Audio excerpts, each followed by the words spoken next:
இப்போ எப்படி இருக்கு டாக்டர்? நியாயமா பார்த்தா இவங்களை ஆஸ்பத்திரியில் அட்மிட் பண்ணிருக்கணும். இவங்க உடம்பு இருக்கிற கண்டிஷனுக்கு அங்க பிரதர்ஷனம் பண்ணிருக்க கூடாது. நீங்க வேற டாக்டர், 108 அங்க பிரதர்ஷனம் பண்றேன்னு சொன்னா 9 நிறுத்துறதுக்கு நான் பட்ட பாடு இருக்கு பாருங்க. 108 தடவை பண்ணிருந்தாங்கன்னா நேரா ஐசியூல தான் அட்மிட் ஆயிருக்கும். கேட்டல ஒண்ணு இல்லைங்க, அவங்க புள்ள மேல இருக்கிற பாசத்துல அந்த மாதிரி பண்ணிட்டாங்க. நீங்க ஒன்றும் தப்பா நினைச்சுக்காதீங்க. எங்க அக்கா சீக்கிரமா குணமாகறதுக்கு நல்ல மாத்திரை மருந்து எழுதி, ஜுரம் குறையறதுக்கும் உடம்பு வலி போறதுக்கும் மாத்திரை எழுதி தரேன். இதை சாப்பிட்டு அவங்க நல்லா தூங்கட்டும். யாரும் டிஸ்டர்ப் பண்ணாதீங்க. நான் நாளைக்கு வந்து பார்க்கறேன். சரிங்க டாக்டர். இந்தாங்க. Thank you doctor. தேங்க்ஸ். வரேங்க. சரிங்க, வாங்க டாக்டர். ரொம்ப சந்தோஷம் டாக்டர்.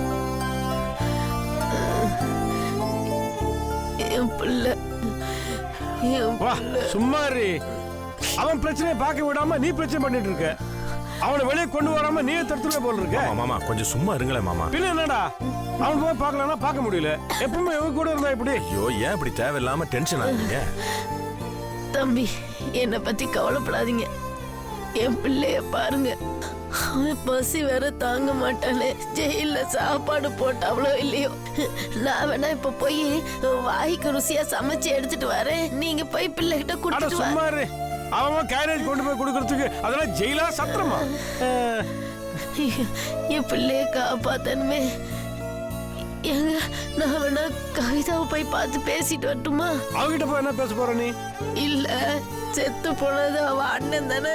அவ மனசு வச்சா என் பிள்ளைய காப்பாத்தலாம். அதெல்லாம் ஒண்ணும் வேணாம், வீணா வம்பு வேணாம், பேசாம இரு. இல்ல, நான் அவளை போய் பார்க்கத்தான் போறேன். என் பிள்ளைய திருப்பி கொடுன்னு அவட்ட கேட்டவனா திருப்பி கொடுத்துட போறா. அவளே அவனை கொல்றதுக்கு துடிச்சுக்கிட்டு இருக்கா. நீ போய் அவகிட்ட நியாயம் கேட்க போற, காலில் விழ போறாங்கிற? எனக்கு நம்பிக்கை இருக்கு. நான் கும்பிடுற ஆத்தா எப்படியாவது அவ மனச மாத்தி என் பிள்ளைய வெளியில கொண்டு வந்துறதுக்கு வழி செஞ்சிருவா. செய்வா. சரி சரி, அதான் நாங்க பாத்துக்கோம். நீ படு, ரெஸ்ட் எடு. நீ போய் மருந்து வாங்கிட்டு வா. போடா. சரி, படுத்துக்க. படுத்துக்க. வரல. வரும், படுத்தா வரும், படுத்துக்க.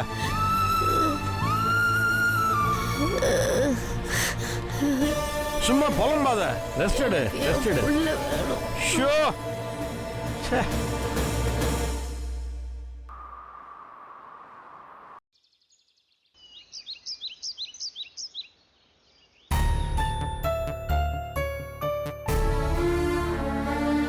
இது ஜெயிலா? இது பார்வையாளர் பகுதி. ராஜாவுக்கு சொல்லி அனுப்பிச்சிருக்காங்க. அவன் அங்க நின்னு பேசுவான், நம்ம இங்க நின்னு பேசணும். 2 நிமிஷம் தான் பேச விடுவாங்க. 2 நிமிஷம் தானே? என் பிள்ளை கூட ஒரு 20 நிமிஷம் நீ பேச விட மாட்டாவளா? அது சரி. இல்ல சுந்தரி, பார்வையாளர் நேரம் ஒண்ணு இருக்கு, அப்போ வந்தா பேசலாம். இப்ப நம்ம வக்கீல் கிட்ட ஸ்பெஷல் பெர்மிஷன் வாங்கிட்டு வந்திருக்கோம். அதுவும் முதல் தடவைங்கிறதுனால தான் அனுமதிச்சிருக்காங்க. அதனால ரொம்ப நேரம் பேச முடியாது சுந்தரி.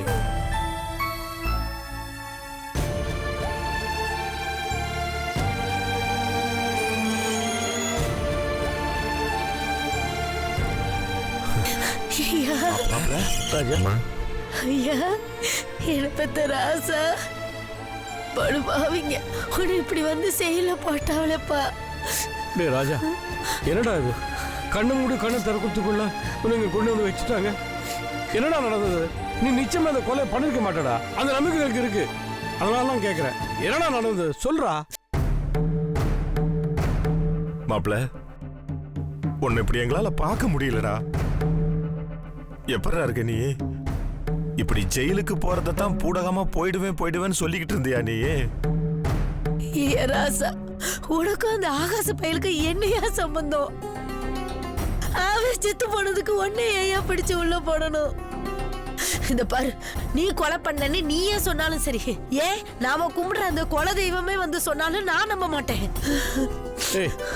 என்னடா இது? அது திவ்யா தானடா இந்த ஆகாஷ் ஆபீஸ்ல வேலை பார்த்தா. அவங்க கூட சுத்திட்டு இருந்தா. பாம்பே போறேன், சிங்கப்பூர் போறேன் அப்படின்னு சொல்லிட்டு இருந்தா. அப்படி இருக்கும்போது நீ எப்படி அவனை கொலை செஞ்சிருக்க முடியும்? இதை நான் நம்ப மாட்டேன்டா. டேய் மாப்ள, நீ கொலை செய்யலடா. அது மட்டும் எனக்கு சத்தியமா நல்லா தெரியும். அப்புறம் ஏன்டா கோர்ட்ல கொலையை நான் தான் செஞ்சேன்னு வாக்குமூலம் கொடுத்த? யாரு உன்னை பயமுறுத்தி இப்படி வாக்குமூலம் கொடுக்க சொன்னது? சொல்லுடா, சொல்லு. அந்த நாசக்காரனை கொலை பண்ணிட்டு நானும் ஜெயிலுக்கு உன்னோட வந்துடுறேன். சொல்லுடா மாப்ள, யாரா அது? சொல்லு. தயவு செஞ்சு என்னை மன்னிச்சிருங்க. நான் தான் ஆகாஷை கொலை பண்ணேன். அவன் நிலத்திலே கொண்டு போய் புதைச்சிட்டேன். நான் தான் தப்பு பண்ணேன். எனக்கு தண்டனை தேவை. தயவு செஞ்சு இதுக்கு மேல என்னை யாரும் எதுவும் கேட்காதீங்க. எல்லாரும் முதல்ல வீட்டுக்கு போங்க. இனிமேல் யாரும் என்னை பார்க்க இங்க வராதீங்க.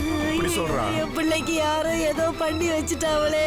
திருப்பி திருப்பி இப்படியே சொல்லிட்டு இருக்காளே. நான் என்ன ராஜா, பண்ணுவேன்? நீ பண்ணிருக்க மாட்டடா. முருகா, நீ பண்ணிருக்க மாட்ட. எனக்கு நல்லா தெரியும்டா நீ இந்த கொலையை பண்ணிருக்க மாட்ட. டேய் ராஜா, நீ போய் சொல்லடா. இந்த கொலை நீ பண்ணிருக்க மாட்ட. நான் நம்பவே மாட்டேன். நான் வக்கீல் கிட்ட போறேன்டா. டேய் மாப்பிள்ள, நாங்க எல்லாரும் ஒன்ன நம்பி தானடா இருக்கிறோம்.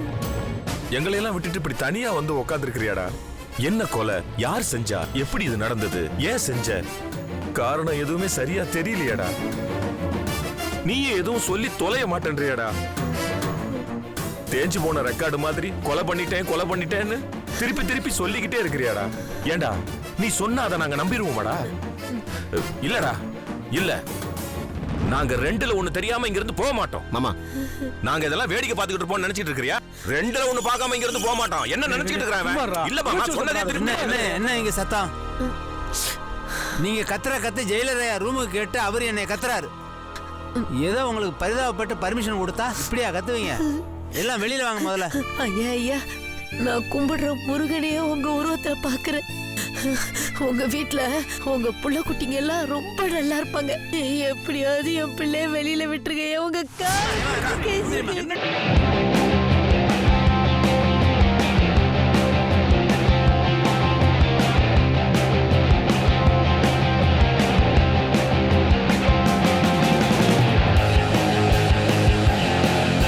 எப்படியாவது என் பிள்ளைய வெளியில விட்டுருங்க. உங்க காலை பிடிச்சு எந்திரிங்கம்மா.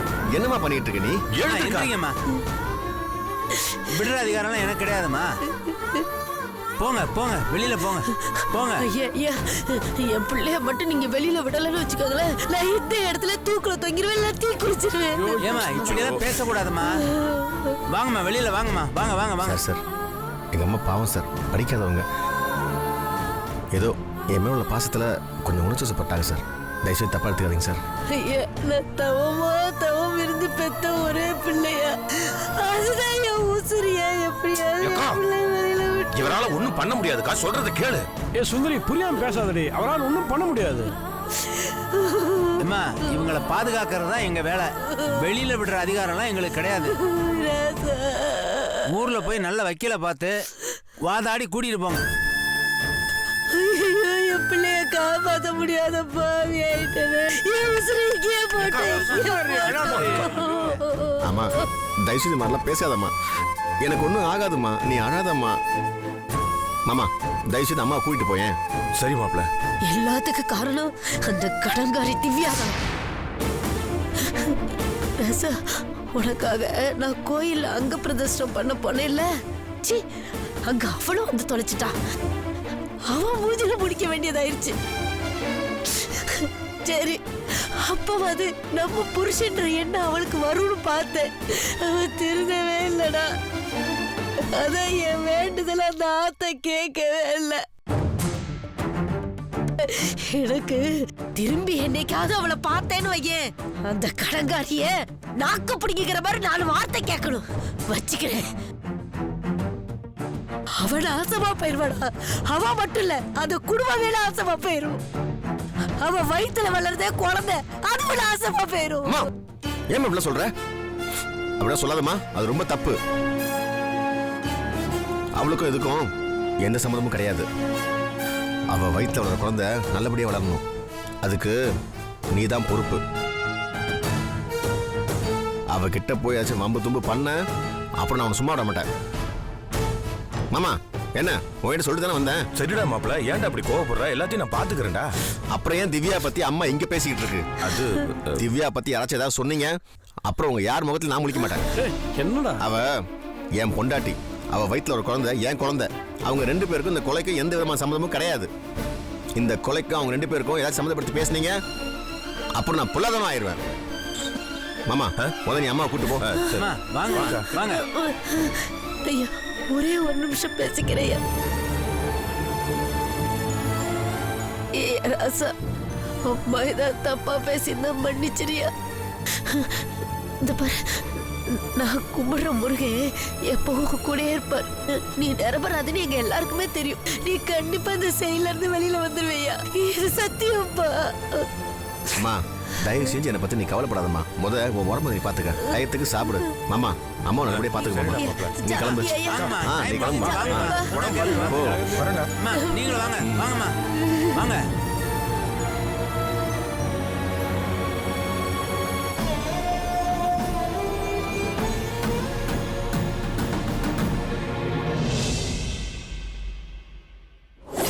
சும்மா அது போதும். சரிங்கம்மா.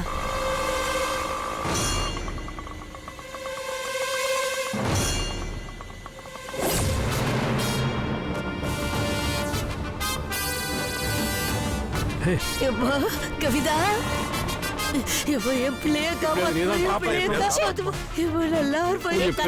பண்ணுமா? அம்மா, எனக்கு இருக்கிற கொலை வெறியில 3 கொலை நடந்துற போகுது. இந்த 3 பேரையும் இங்க இருந்து விரட்டி அடி. அம்மா அப்படி அம்மா சொல்றாங்கல்ல. சும்மா இருக்க. இந்த பாரு கவிதா, நான் உன்கிட்ட சண்டை போடுறதுக்காக வரல, சமாதானத்துக்காகத்தான் வந்திருக்கேன். உண்மையில உங்க அண்ணனை என் பிள்ளை கொல்லலாமா? என் பிள்ளை நிரபராதிமா, அவனை தண்டிச்சிடாதம்மா. யார நம்ப சொல்ற? உன் புள்ளதான் என் அண்ணனை கொன்னான். அதுக்கு படிக்கு படி நான் வாங்காம விட மாட்டேன். ஐயோ கவிதா, அப்படியெல்லாம் சொல்லாதம்மா. நீ ரொம்ப நேர்மையானவ. எங்கேயோ ஏதோ தப்பு நடந்து போச்சு, ஆனா அந்த பழி வந்து எங்க ராஜா மேல விழுந்துச்சு. நிதானமா யோசிச்சு பார்த்தா உனக்கே எல்லாம் புரியுமா? என்ன பேசுறீங்க நீங்க? ஏற்கனவே சந்தேக கேஸ்ல ராஜாவை போலீஸ் பிடிச்சு விசாரிச்சிருக்கு. நான் தான் ராஜா கொலை பண்ணிருக்க மாட்டார்னு அவரை ரிலீஸ் பண்ணி வெளியில அனுப்பி விட்டேன். அதுக்கப்புறம் நான் விசாரிச்சேன், அவன் தான் கொலைகாரன்னு தெரிஞ்சது. உங்க அரிசி மண்டியில இருந்து என் அண்ணனை புதைக்க உபயோகப்படுத்தின மண்வெட்டி, கடப்பாறைன்னு எல்லாமே போலீஸ் கைப்பத்தி இருக்கு.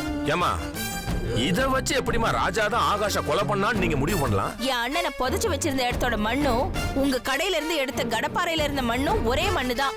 ஏமா நீ ஒரு புத்திசாலி போலீஸ் நினைச்சிட்டு இருந்த, நீ இவ்வளவு பெரிய முட்டாளா இருப்பான்னு நான் நினைக்கவே இல்லம்மா. ஏய், யாரு நினைச்சு பேசிக்கிட்டு இருக்க? நீ கொஞ்சம் வாய் மூடிட்டு இருக்கியா? நீ கொஞ்சம் சும்மா இருக்கிறியா? ராஜா ஆகாஷ கொலை பண்ணதுக்கு உண்டான ஆதாரத்தை நான் கேட்டுக்கிட்டு இருக்கிறேன், நீ ஆகாஷ புதைச்சதுக்கு உண்டான ஆதாரத்தை பத்தி பேசிக்கிட்டு இருக்கிற. கொலை பண்ணது வேற குற்றம், புதைச்சது வேற குற்றம். ராஜா ஆகாஷ புதைச்சானே நீ வச்சுக்குமா. நான் கேக்குறது புதைச்சதுக்கு உண்டான ஆதாரமே இல்ல, கொலை பண்ணதுக்கான ஆதாரம் அது இருக்கா அவங்ககிட்ட? அதை வச்சிருக்கியா? அதை உன்னால காட்ட முடியுமா?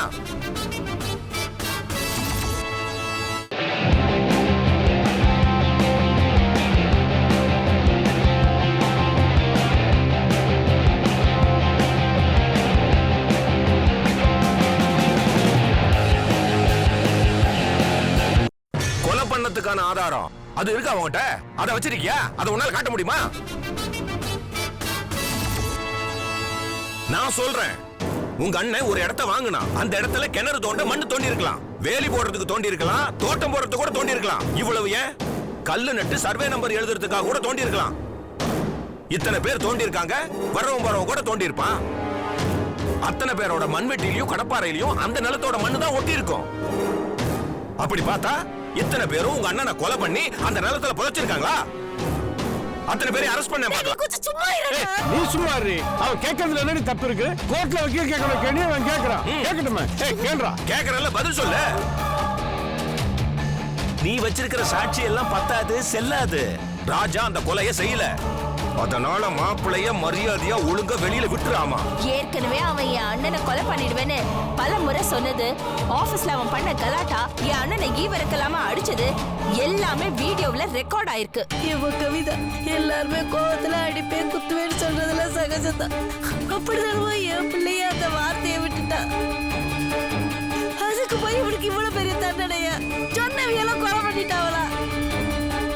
பாருமா, இப்ப நீ கூட தான் நாங்க வந்தோடனே எங்க 3 பேரையும் பார்த்தா கொலை வெறி வருதுன்னு, அதுக்காக நாங்க இந்த வீடியோ எடுத்து உன் மேல கேஸ் போடட்டுமா சொல்லு? ஏய், ஸ்டேஷனுக்கே வந்து என்கிட்டயே நக்கல் நையாண்டி பண்றீங்களா? மரியாதையா போங்க. ஐயோ ஏமா, இந்த பாருமா, கோவப்பட்டுக்கிடாதமா. எதையாவது பேசி என்னத்தையாவது சொல்லி எப்படியாவது என் பிள்ளைய கூட்டிட்டு போயிட மாட்டோமா?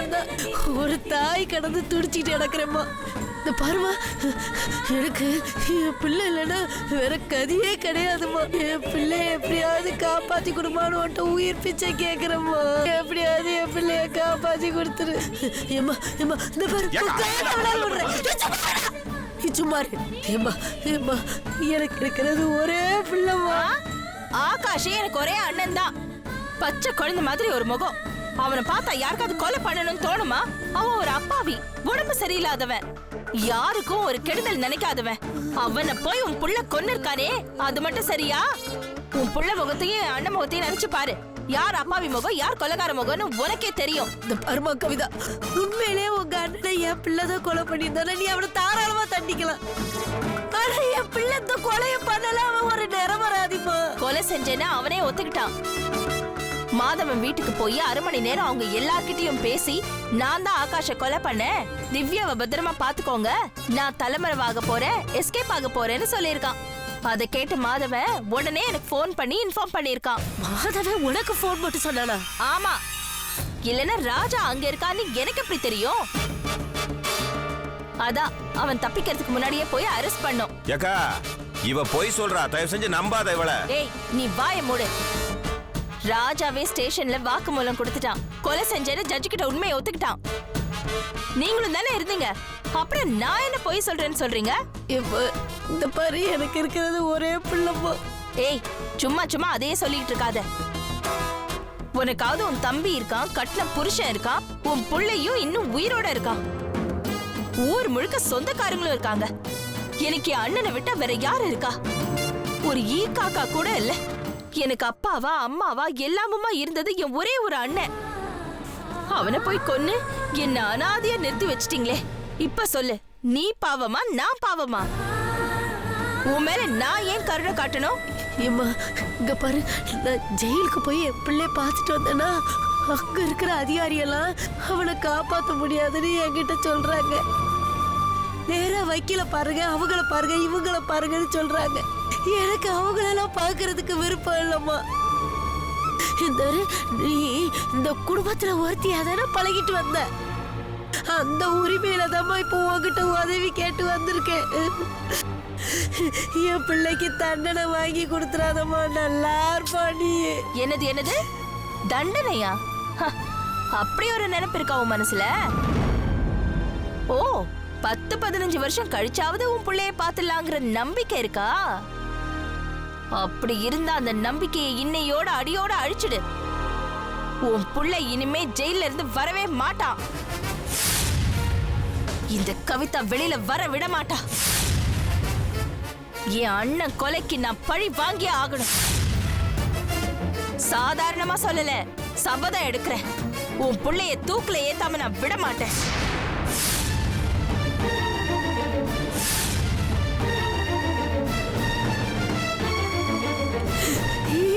கவிதா, அப்படியெல்லாம் சொல்லாதம்மா. ஆமா கவிதா, நீயே இப்படி சொல்லலாமா? என் அண்ணன் உடம்பு சரியில்லாதவன். அப்படிப்பட்டவன உன் புள்ள ரத்த வெறி புடிச்சு கொடூரமா கொன்னு இருக்கான். அது அவனே ஒத்துக்கிட்டு இருக்கான். உங்க எல்லாருக்கும் நான் ஒண்ணு சொல்றேன், அந்த ராஜாவை நான் கொன்னுதான் என் அண்ணன் சாவுக்கு பழி தீப்பேன். அவனுக்கு தூக்கு தண்டனை வாங்கி கொடுக்காம நான் ஓய மாட்டேன். ஐயோ, அப்படிலாம் சொல்லாதம்மா. இந்த பாரு, உனக்கு உயிர் தானே வேணும், என் உயிரை எடுத்துக்கமா. என் பிள்ளைய விட்டுரு தாயி, உன்னை கெஞ்சி கேட்டு. அவனுக்கு தூக்கு நிச்சயம். இதுதான் ஏன் தீர்ப்பு. இதுக்காக நான் மேல் court, high court, supreme court வரைக்கும் கூட போவேன். என் உயிர் இருக்கிற வரைக்கும் போராடுவேன். அப்படி ஒருவேளை அவனுக்கு தூக்கு தண்டனை கிடைக்கல, ஆயுள் தண்டனை தான் கிடைச்சதுன்னு வெயி, அந்த ஆயுள் தண்டனை அனுபவிக்க அவன் உயிரோடவே இருக்க மாட்டான். ஜெயிலுக்குள்ளேயே ஆளுங்களை வச்சு உன் புள்ள கதைய ஒரேடியா முடிச்சிருவேன்.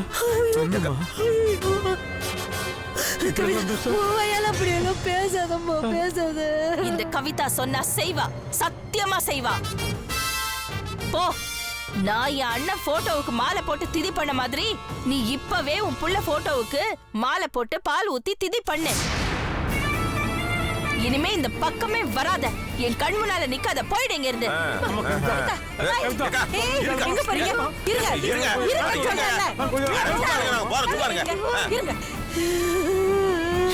எதுக்கு இப்படி தேவையில்லாம அழுதுட்டு இருக்கிற நீ? அழாதாங்கிற இவன் நினைச்சா புள்ளைய தூக்கி நீங்க எங்க போறீங்க? நான் உள்ள போய் பேசிட்டு வரேன்டா. அக்கா தான் காலையே விழுந்தால அதுக்கே மசியில உள்ள போய் என்ன பண்ண போறீங்க? ஏதாவது ஒண்ணு பண்ணிதான் ஆகணும். நான் பேசிட்டு வரேன். அதெல்லாம் நடக்காது. சும்மா இருமா. என்னக்கா நீ?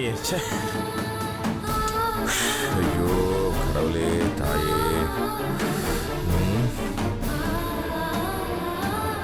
ஏக்கா நான் என்ன ஏக்கா ஏக்கா இது எங்க போகுது? மாமா